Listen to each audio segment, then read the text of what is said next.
Baluarte de la Verdad. Un ministerio sin ánimo de lucro para difundir la sana doctrina. Según nos ha llegado por la revelación de Dios, que nos fue dada a través de los santos profetas y apóstoles del Señor Jesucristo, contenida en los 66 libros de la Biblia, que conforman las Santas Escrituras, las cuales son la única, toda suficiente, segura e infalible regla del conocimiento, fe y obediencia salvadoras.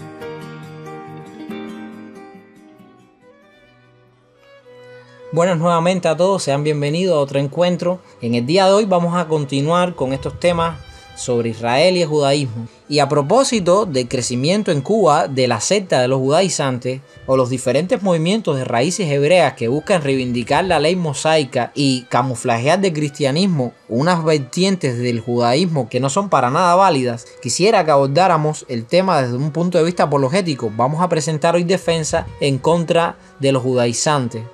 Y bueno, como en la vez anterior que abordamos la crisis árabe-israelí, teníamos de invitado a nuestro hermano y colaborador Raúl Díaz. Hoy también lo tenemos aquí en el estudio para meditar en este tema sobre los judaizantes. Hermano, creo que este tema será bien abordado, ya que tú tienes ascendencia israelí y bueno, yo he tenido bastantes experiencias en determinados momentos de mi vida con estas personas. Sí, hermano, vamos a hacer una apología en contra de este movimiento, dado que está creciendo peligrosamente en nuestro territorio. Pero para empezar la apología, lo primero sería que tú aclararas de qué va todo esto, de qué se trata, por qué es necesario hacerle una defensa, quiénes son estas personas. Es que para muchos cristianos hoy resulta sumamente atractiva la cultura judía, sus tradiciones y orgullo étnico. Mucho más en países donde la identidad nacional está en crisis por factores sociopolíticos. Luego, paulatinamente, adoptarán el uso de la kipá, el talit gadol y los 613 mishvot de la Torá. Pronto el énfasis en las fiestas ceremoniales del judaísmo se acrecienta. También el uso exclusivo del idioma hebreo en la liturgia y las jergas religiosas se hacen presentes.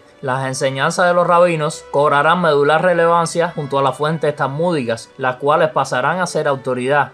Así de sutil se suele caer en esta secta conocida comúnmente como judaísmo mesiánico. Y a propósito de que mencionas el nombre de esta secta, es curioso cómo se llaman judaísmo mesiánico, un nombre completamente paradójico porque primeramente judíos no son, pues para llegar a ser judío solo lo puedes alcanzar de dos modos, por religión o por nacimiento. Te convertiste, alguien te mostró el camino hacia judaísmo y aceptaste esto como tu religión, o porque sencillamente naciste de madre judía. Y bueno, ya tú decides si unirte a la liturgia, pero ya tienes el derecho por nacimiento. Y lo otro es que el judaísmo como religión básicamente no acepta a Jesús como Mesías. Sin embargo, esta secta, los mesiánicos, supuestamente, ellos sí creen en que Jesús es el Mesías. Pero de la religión de la cual ellos buscan validación y autenticarse como verdaderos judíos, describen a Cristo en el Talmud como un maldito, una persona aislada completamente de Dios que arde en el Gehenna rodeado de excrementos. Imagínense la imagen que tiene el judaísmo rabínico real tocante a Jesús como Mesías. Y como estas personas tampoco descienden de Abraham, ni de la promesa de Isaac, ni el pacto con Jacob, no son judíos por no pertenecer a la etnia hebrea, ni puede haber una conversión porque no serían un verdadero prosélito cuando se basan como punto clave para su creencia en la figura de Jesús como Mesías, cosa que el judaísmo rechaza como religión abiertamente. Lo otro es que tampoco pueden llamarse mesiánicos, pues mesiánicos son los que tenemos la fe en el Mesías, en Jesús. Pues la Iglesia Universal, los verdaderos seguidores del Mesías, de Jesucristo, de quien Jesús es rey, profeta y sacerdote, tampoco los aceptan como hermanos. Y esto porque estas personas sincretizan la fe con elementos físicos y doctrinales de otra religión, es decir, el judaísmo. Por tanto, no son judíos ni tampoco tienen al Mesías, siendo la secta una contradicción en su propio nombre. Bueno, en mi experiencia con ellos he identificado al menos tres grupos: los judaizantes con crisis de identidad, los judaizantes sincréticos y el judaísmo ultra ortodoxo gentil. Bueno, pudiéramos indagar en estos tres grupos. Habías dicho que en primer lugar teníamos los judaizantes con complejo de identidad. Así es, hermano. Este grupo no es de herejes, solo son personas que ignoran la verdad y carecen de madurez espiritual. Son como los evangélicos corrientes, pero que al leer el Antiguo Testamento desarrollan una afinidad y amor hacia Israel descomedido. Luego, la falta de identidad les lleva a encontrar alivio a su crisis de protagonismo, asumiendo una identidad que no les corresponde. Básicamente son cristianos gentiles que observan algunas tradiciones hebreas e incorporan matices lingüísticos semitas a su jerga religiosa. Algunos guardan el sábado como su día de comunión con el Señor. Pueden llegar al punto de adoptar la vestimenta litúrgica usando kipá, talit, filacterias, tefilín y evitan las ropas de lana y lino. Pero si solo es hasta aquí, esto no afecta a su salvación. Sí, decimos que no afectan su salvación porque es verdad que están usando elementos que son bastante extraños para la iglesia. En esencia no se tratan tampoco de personas que hayan blasfemado contra el Espíritu Santo, personas que hayan negado la fe. Son solamente cristianos con un enfoque temático en Israel. Y casi todas las ramas de la secta judaizante pasaron por esta etapa. Luego empezaron a añadir algunos elementos ya doctrinales de la fe judía y ahí sí ya empiezan a pisar terreno cenagoso. Pero hasta este punto solo son personas que por una crisis de identidad, por ejemplo, vives en un país tercermundista donde no te sientes identificado, la identidad nacional está quebrada. Ejemplo más claro, Cuba. Eres cubano, te sientes mal por la situación económica, por la presión que ejerce la cultura extranjera y sobre todo porque nadie quiere ser de un país del tercer mundo. Y bueno, te buscas una identidad en la que te sientas más importante, en la que sientas esa necesidad de patriotismo y de pertenecer, valga la redundancia, a una patria y adoptas el judaísmo. Esto es un fenómeno social que no solo se ve en cuanto a la religión. Bueno, vemos como mucha gente le gusta la cultura K-pop y se obsesionan con las cosas coreanas y este tipo de novelas. Bueno, también tenemos el caso de los que les gustan las novelas turcas. Ellos adoptan esta cultura. Sobre todo mujeres que les gusta esta cultura sin saber cómo tratan realmente la cultura islámica a las mujeres. Pero bueno, esta falta de identidad es cubierta por una cultura de patriotismo extranjera.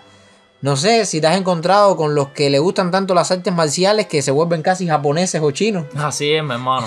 No es del todo condenable. No podemos decir que una persona, solamente porque le gusta usar una temática judía, de empezar a ponerse kipá y eso, sea menos cristiana. Es una persona que bien puede estar confundida, pero eso no le salva, pero tampoco le condena. El problema es en lo que tú definiste como segundo grupo, que habíamos dicho que eran los... sí, los judaizantes sincréticos, hermano. Sí. Estos sí tienen herejías, ya fueron un poco más profundos que el primer grupo y cruzaron la frontera de la salvación a la perdición.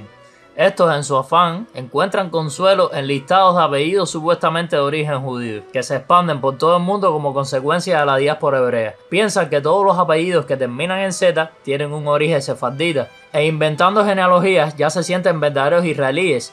Luego descubren el Talmud, la Torá oral, y quieren vivir conforme a la tradición rabínica, a la vez que reconocen a Jesús como Mesías. Y lo que hacen es combinar el judaísmo y el cristianismo. Son muy diversos en su teología y práctica. Muchos tratan de justificarse por obras, niegan la Trinidad y se circuncidan. Sí, me gustaría aquí matizar algo. Esas listas de apellidos judíos, eso no tiene ninguna validez. Pensar que porque tu apellido termina en Z te convierte en judío es como pensar que la luna es de queso o que las princesas de Disney son reales. Es decir, no hay ninguna justificación para pensar que los apellidos que terminan en Z son sefardíes, ni que por ser una persona de apellido Pérez ya eso te convierte en judío. De hecho, es muy probable que si tengas ese apellido no seas judío. Los apellidos que más pudieran indicar un factor judaizante en tu genealogía son Leví o Cohen. Son apellidos, sí, intrínsecamente dentro de la tradición judía, pero fuera de esos apellidos te puedes encontrar judíos con apellidos alemanes, españoles, pero no es por una letra. Estas genealogías que buscan a través de los apellidos legitimizar no tienen ninguna validez. Nunca la ha tenido. Nadie puede llegar a un lugar y decir, reclamo mi ciudadanía israelí porque soy Pérez, Gutiérrez, Díaz, Núñez, Benítez. Eso no tendría ningún sentido. Así es. Se reirían de ti si tú llegas a una embajada de Israel diciendo, yo soy Rodríguez. Bueno, hermano, imagínate que yo soy Díaz. Y yo que tengo ascendencia ni termino en Z, ni en S, ni nada de eso. El otro punto es que empiezan a darle una extrema importancia al Talmud, como si la tradición rabínica, es decir, el judaísmo rabínico fuera la única escuela dentro del judaísmo. Como si el ser judío dependiera del Talmud y de estas tradiciones. Para ellos, variantes judaicas como los caraítas y otro tipo de judíos que incluso llegan a ser ateos, como que no existen. Ahora, ya estas personas sí han aceptado mezclar la liturgia judía con la cristiana. Y ahí sí, como tú bien decías, llegan a un punto de no retorno. Ya si tú te circuncidas, como dice Pablo, los que por la ley se justifican de la gracia han caído. Porque si tú buscas en la ley de Moisés la salvación, y la salvación está en tus obras, como enseña el judaísmo, que es fe más obra, te has desligado de la dependencia absoluta de la doctrina cristiana, que somos salvos por la gracia. Y bueno, tenemos un último grupo que recuerdo tú dijiste que eran los judaizantes ultraortodoxos gentiles. Así es, no se denominan así, pero han ido aún más lejos que el segundo grupo. Estos han apostatado de la fe, se han convertido a judaísmo ortodoxo, niegan a Cristo como Mesías y se vuelven enemigos del Evangelio. Muchos se van al esoterismo y ocultismo judío, entrando en las ramas más diabólicas de la cábala. Disculpa que te interrumpa, pero este grupo ya no puede ser judío mesiánico, ¿no? No, hermano, no. Porque ya ha negado al Mesías. Sabes que mientras te escuchaba explicar esto, estaba meditando que muchas veces estos tres niveles que tú has encontrado funcionan como una escalera. Así es. Empiezan por una admiración hacia la cultura judía, dado que viene de un contexto de la falta de identidad. Poca gente se convierte al judaísmo siendo americano, porque como tú te sientes, yo soy norteamericano. ¿Para qué yo necesito hacerme judío? Yo soy estadounidense. Así mismo. No ven atractivo a esta gente hacerse judío. Pero si tú eres cubano, si tú eres peruano, si tú eres venezolano, sientes que tu cultura no te llena. Este fenómeno también afectó a los judíos. ¿Has oído sobre los judíos helénicos? Sí, hermano, sí he escuchado. Eran judíos que la cultura helénica les llamaba tanto y con una crisis de identidad, dado que su país estaba en la miseria, destruido, aceptaban la grandeza del imperio helénico. Y era exactamente lo que hacían, combinaban matices de la cultura helénica con la judía. Eso producía que los judíos de Jerusalén no aceptaran a los judíos helénicos como verdaderos seguidores de la Torá. De esta misma manera podemos ver que como una escalera, decíamos, empiezan aceptando porque se sienten que su cultura es inferior frente a otras y adoptan de otras culturas, en este caso de la judía. Ahora en vez de decir la Biblia, dicen la Torá, o cuando van a mencionar los nombres bíblicos ya es Yeshua, Moshe. Luego viene un segundo nivel, ya empiezan no solo a añadir elementos litúrgicos de la cultura, sino también doctrinales. Y llega un momento que cuando ya no pueden coexistir verdades tan antagónicas como que Cristo es el Mesías, dice el cristianismo, Cristo no es el Mesías, dice el judaísmo, tienes que tomar una decisión. O vuelves a casa como el hijo pródigo, te despojas de todo ese judaísmo, o te entregas completamente a eso y te vuelves, como tú dices, como tú lo has llamado, ultraortodoxo gentil. Así es, pero tampoco podemos generalizar. No todos los judaizantes son herejes. Es necesario aclarar que existe la posibilidad que dentro del movimiento hayan personas salvas, que no han aceptado el error ni la apostasía que enseñan sus líderes. Hay personas dentro muy confundidas o engañadas, a las cuales Dios providencialmente les preserva de alcanzar el punto de no salvos. Si hacemos un recuento histórico, sería injusto adjudicar el origen de la secta al ex pastor bautista cubano Daniel Hernández, conocido hoy como Rabí Dan Ben Abraham. Aunque él es un líder dentro de este movimiento de raíces hebreas, la secta de los judaizantes es tan antigua como la iglesia. Por eso dije que sería injusto culpar a un hombre del siglo XX como Daniel Hernández por lo que surgió desde el siglo I. Esto sin negar que sus escritos, el desprestigiado Código Real, es una obra fraudulenta, bastante desacreditada por cierto, del Nuevo Testamento en hebreo.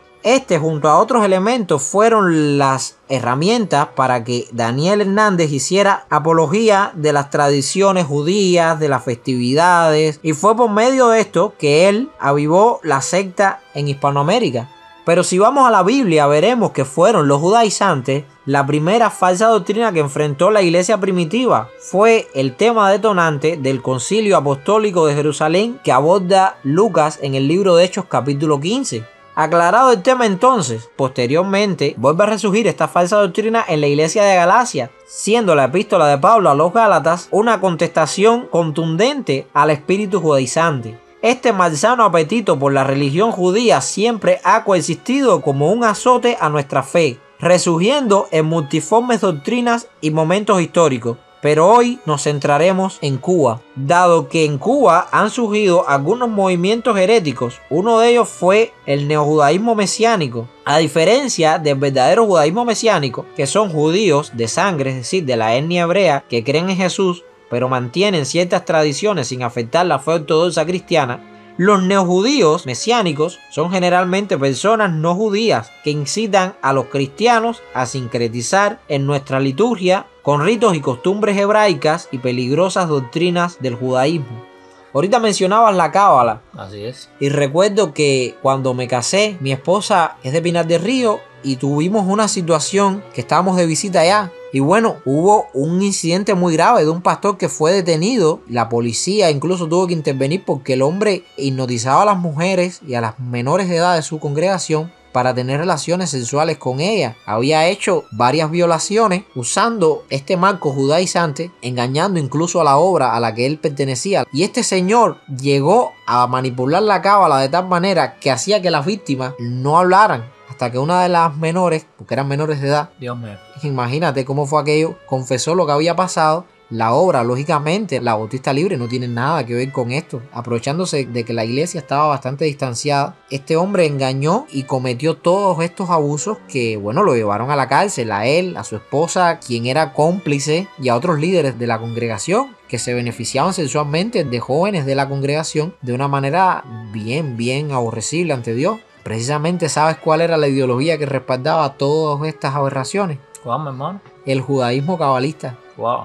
Porque la cábala tiene dos niveles. Hay un nivel que es filosófico, que es teórico, vamos a decirlo así, una filosofía judía. Pero también hay otro nivel en el que se empieza a invocar y hacer rituales más allá, que estas personas sí creen en, vamos a decirlo, yo siempre lo he llamado brujería judía. Sí, porque ver como una iglesia cae en falsa doctrina y algunas personas son desviados de la verdad, es verdad que es una razón para entristecerse. Pero ya, dar un mal testimonio tan grande, llegar a tener que intervenir autoridades civiles por violaciones a menores de edad y todo esto mezclando el nombre de Cristo, es bastante lamentable. Es que hay muchas deficiencias que aprovechan los herejes. El gran problema hoy es que muchos cristianos ignoran argumentos bíblicos necesarios para refutar las herejías, lo cual es consecuencia de la falta de teología, el relativismo, el misticismo, el emocionalismo, la música carente de bases teológicas por lograr un enfoque comercial y los ministros sin un fundamento adecuado ni preparación académica y espiritual suficiente. Estos factores nos han llevado a ser personas de una fe liviana. Lo más lamentable es que muchas de estas prácticas hicieron su aparición años atrás y no hicimos nada al respecto. Llegaron las llamadas danzas hebreas, que por cierto no tienen nada de hebreo. Sí, se observa mucho en las iglesias actualmente. Tú ves esas famosas danzas hebreas, no tienen nada que ver con las danzas hebreas. Tú ves esa famosa música hebrea, tampoco tiene que ver con la música hebrea. La polka rusa ahora dicen que es música hebrea. Sin embargo, las iglesias lo llaman danza hebrea, música hebrea, cuando nada que ver. Pero bueno, estas cosas fueron mezclándose dentro de la liturgia cristiana. Y claro, todo con un peculiar vestuario e instrumentos musicales particulares fueron cada vez más aceptados, sin ningún tipo de cuestionamiento. Después vinieron los símbolos judíos, la estrella de David, que por cierto es cuestionable si esa estrella realmente viene de David. El menorá de 7 velas, está el de 9, pero el de 9 es por una historia que hubo en el tiempo de los macabeos. Pero el verdadero símbolo del judaísmo no debiera ser la estrella de David. Es y siempre fue el menorá de 7 brazos. Ese era el que estaba en el lugar santo del tabernáculo de Moisés. Y también en el lugar santo del templo de Salomón. Sí, entonces lógicamente debiera ser el símbolo del judaísmo. También se empieza a usar el shofar como un instrumento dentro de la iglesia. Y estas prácticas se adoptan utilizando pretextos insostenibles con el estudio serio de la teología cristiana. Los primeros cristianos nunca se mezclaron con el judaísmo. A pesar de que el cristianismo es un movimiento que viene de los judíos, siempre los apóstoles dejaron claro de que no era las enseñanzas de Gilel la autoridad en una iglesia. Era las enseñanzas de los apóstoles a la luz de lo que recibieron de Jesús.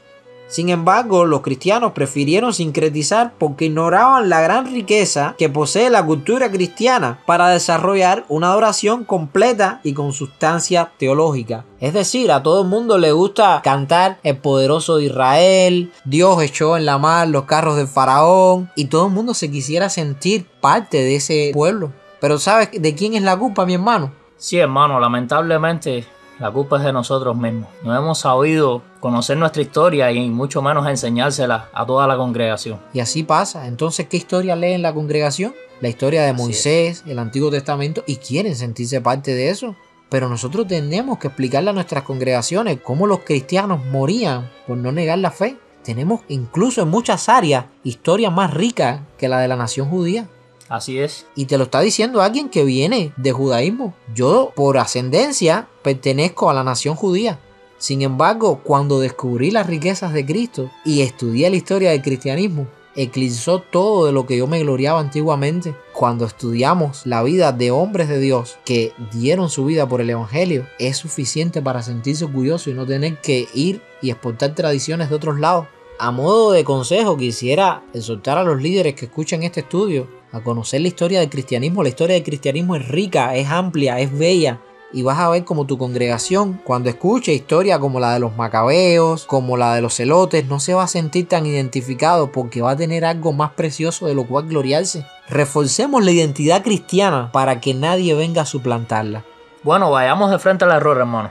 Hablemos de las herejías más fuertes que subyacen en el corazón del movimiento. Pondré mi enfoque en el grupo de raíces hebreas, pues es predominante en Cuba. La premisa de dicho movimiento y de los judaizantes en general es la creencia de que la iglesia en algún punto de la historia se desvió de las verdaderas enseñanzas y conceptos hebreos de las escrituras. Afirman que el cristianismo ha sido permeado por la cultura, creencias y filosofía grecorromana. Por tanto, en última instancia, el cristianismo actual es una tergiversación pagana de los evangelios del Nuevo Testamento. Esto según ellos.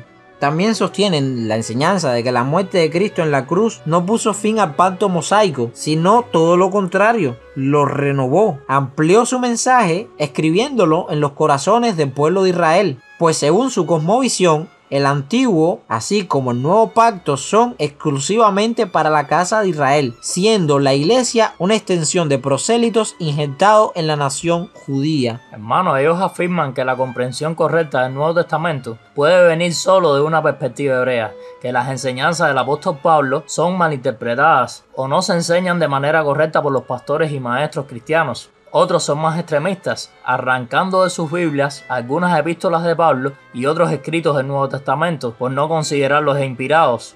Muchos sostienen la existencia de un Nuevo Testamento en lengua hebrea, y es el original según ellos, el código real. La mayoría denigran el texto griego del Nuevo Testamento. Esto se convierte en un ataque directo a la fiabilidad del texto griego, pues si el mismo no es confiable y ha sido pervertido, entonces la iglesia no tiene la verdadera revelación y sus bases doctrinales estarían erradas.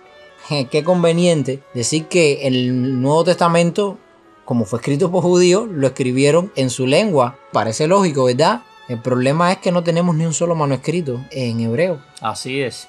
Su hipótesis es que como Jesús y sus discípulos eran judíos que vivían en obediencia a la Torá, cada creyente debía hacer lo mismo. El guardar la Torá incluye el guardar el Shabbat con sus 39 avot malajá, actividades prohibidas, las cuales Cristo quebrantó en más de una ocasión, por ejemplo en Lucas 6:1, en Juan 9:14. También habría que celebrar la fiesta judía, mantener las leyes alimenticias, es decir, comer comida kosher, la prohibición de afeitarse, dedicarse al estudio de la lengua hebrea, las tradiciones y aprender a interpretar la escritura desde una cosmovisión judaica. Enseñan que los gentiles han sido injertados en Israel, y por ello cada creyente debe participar en estas celebraciones con un corazón de amor y obediencia a Elohim, como llaman a Dios. Sin embargo, ¿qué diferencias habría entre el judaísmo clásico como religión y el cristianismo?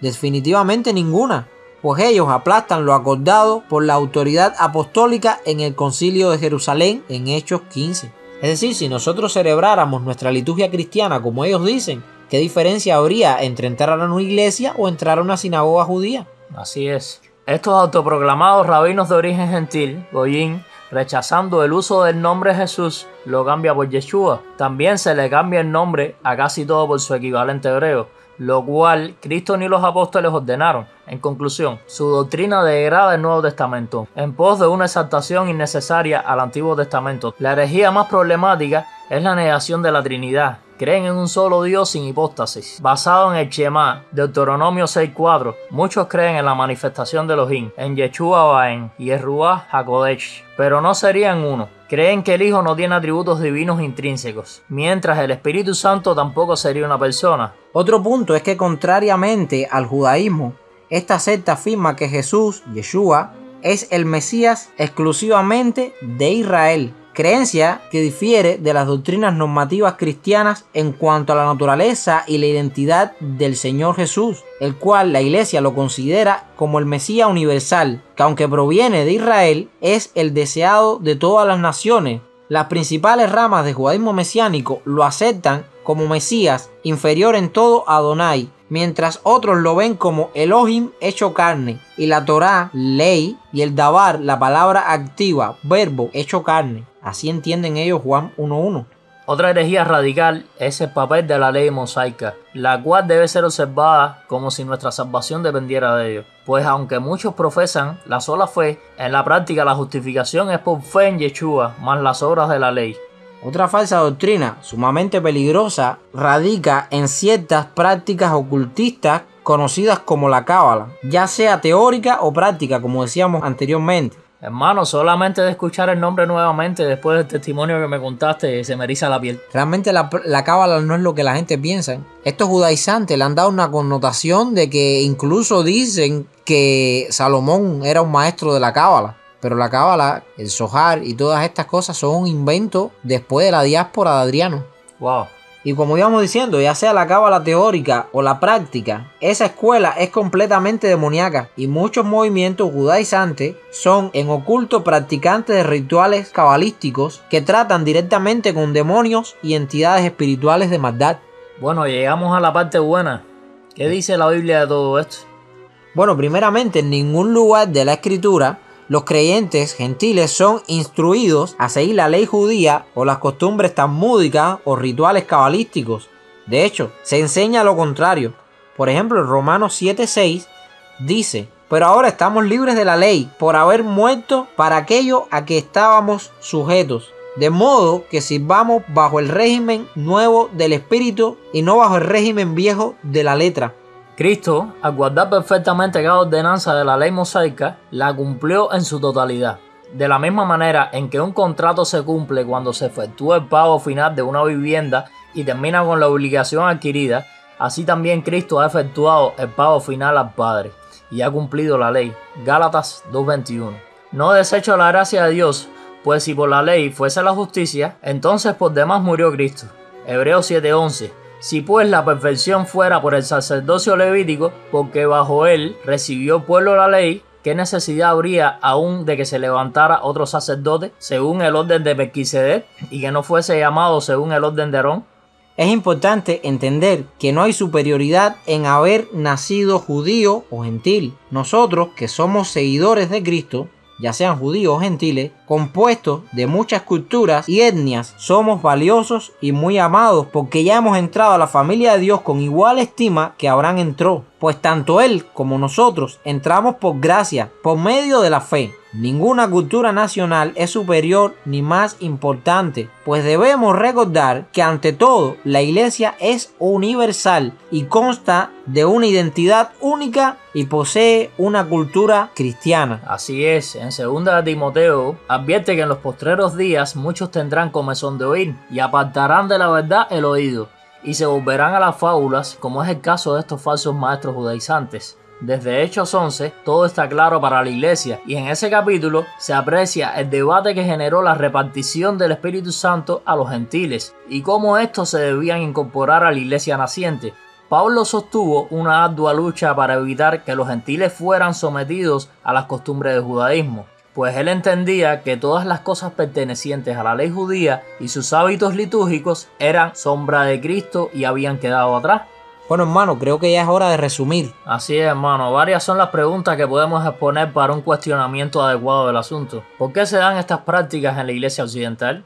¿Qué argumentos existen para sostenerlas? ¿Existe una conexión entre la cristiandad neotestamentaria y el judaísmo? ¿Cuál es el pueblo de Dios?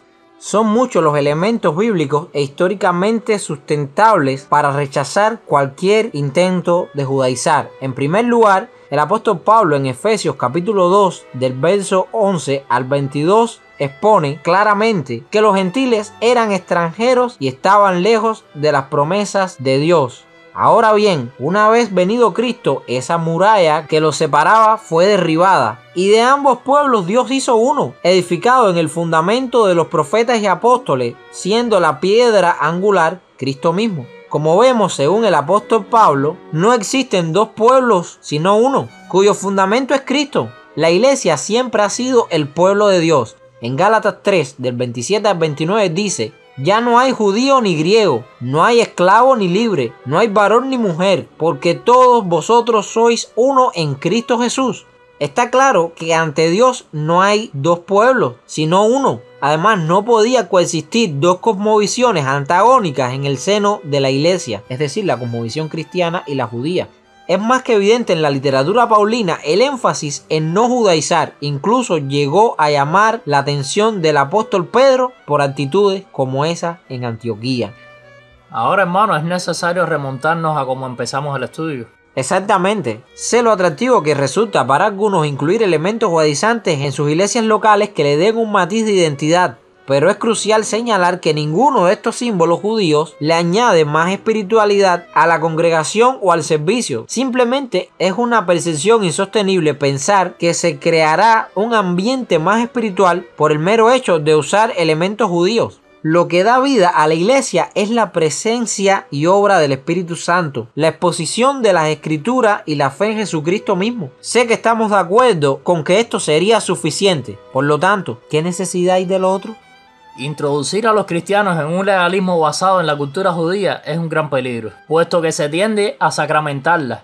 Por otro lado, para defender estas prácticas se apela a elementos filosóficos o citas descontextualizadas del Antiguo Testamento, con el objetivo de justificar aparentes misterios. Evidentemente, se puede pensar que omitimos el Antiguo Testamento, pero en realidad no es así, ya que este sigue siendo la palabra inspirada que apuntaba a Cristo. El error básico de estas prácticas, como de casi todas las herejías, es tomar de forma aislada elementos del Antiguo Testamento para sobre el mismo crear una doctrina y posteriormente aplicarla a la iglesia del Nuevo Testamento, algo realmente imposible de mezclar. Es decir, pongamos un ejemplo hipotético. Cogemos una práctica común en el Antiguo Testamento. Cuando la iglesia, viendo la danza en el Antiguo Testamento, decidió tomar ese elemento que no se realizó nunca dentro del templo, ni se realiza dentro de las sinagogas, y tampoco encontramos en el Nuevo Testamento ningún caso de que se practicara dentro de la liturgia cristiana de las iglesias a las que Pablo le escribe o cualquier otro apóstol. Sin embargo, se toma este elemento del Antiguo Testamento y se transpola a la iglesia del siglo XXI y se aplica. No estoy diciendo que la práctica sea mala o buena, pero el principio es incorrecto. No se puede tomar elementos del Antiguo Pacto, del Antiguo Testamento que fueron dados a Israel en un contexto para aplicarlo doctrinalmente a la iglesia del siglo XXI. Bueno, también aquí tenemos presente a quienes pretenden restaurar las fiestas judías en las iglesias cristianas. El Yom Kippur, el Pesaj, el Rosh Hashanah, Hanukkah, etc. Estas fiestas se establecieron para conmemorar eventos de la historia de Israel, no de la iglesia, o como momentos de adoración específicamente judía. Otros le atribuyen a los elementos de dichas solemnidades un valor profético escatológico que en realidad no tienen. Todas estas fiestas y días pertenecen a los israelíes porque en el Antiguo Testamento fueron diseñadas para ellos. Amén, a que fueron sombras y figuras de Cristo. Por eso entendemos que si ya Cristo vino y cumplió lo que estaba escrito sobre él y nos ha dejado un mejor pacto establecido sobre mejores promesas, entonces, ¿para qué vivir bajo estos preceptos?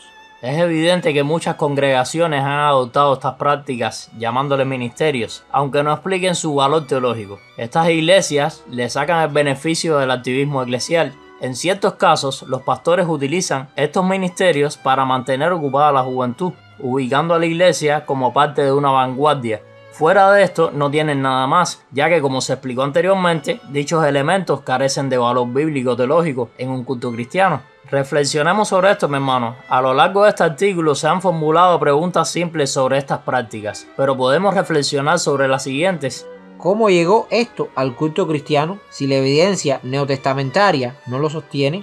Es una pregunta muy válida. ¿Cómo permitimos que elementos que no pertenecen a nuestra tradición cristiana formen parte de nuestra liturgia y aún lo llamemos ministerio? Aquí me estoy refiriendo a todo el contexto judaizante. ¿Por qué en casi 2000 años de cristianismo es ahora cuando más se ve? ¿Tendrá que ver eso con la falta de identidad tan grande que hay en nuestros tiempos?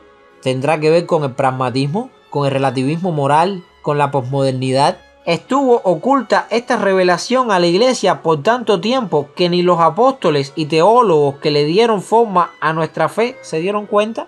De verdad, tuvimos que esperar 2000 años a que se levantara Daniel Hernández para explicarnos que tenemos que volver a esas tradiciones. Pablo no lo pudo ver, al punto que reprendió a Pedro por eso. Si no tiene sentido teológico, ¿por qué se sigue practicando? Lamentablemente, aquí hay que abordar una realidad de nuestros días. Las personas hoy en día no valoran la teología, no valoran la enseñanza. Por eso es común ver que en una página de Facebook, un canal de YouTube de algún grupo cristiano de moda tenga 100 veces más seguidores que lo que pueda tener una clase teológica o un seminario. Lamentablemente estos problemas se encuentran en la iglesia actual. Debemos de lidiar con ello con la mayor cordura posible y prudencia, mi hermano. Como ya he mencionado con anterioridad, el cristianismo no tiene nada que ver con el judaísmo rabínico y sus tradiciones y costumbres extrabíblicas, aunque sí tiene la fe cristiana muchísimo que agradecer al pueblo hebreo, pues el Nuevo Testamento, base del cristianismo, fue escrito por judíos, como había dicho anteriormente. La práctica de estos elementos, ya sea por malas interpretaciones o por modelos modernistas de entendimiento, son contrarias a la doctrina ortodoxa. Ahora, para finalizar, nos gustaría aplicarnos un versículo bíblico a la iglesia en su trato con el judaísmo. Aquí tenemos Filipenses capítulo 3 del 3 al 9.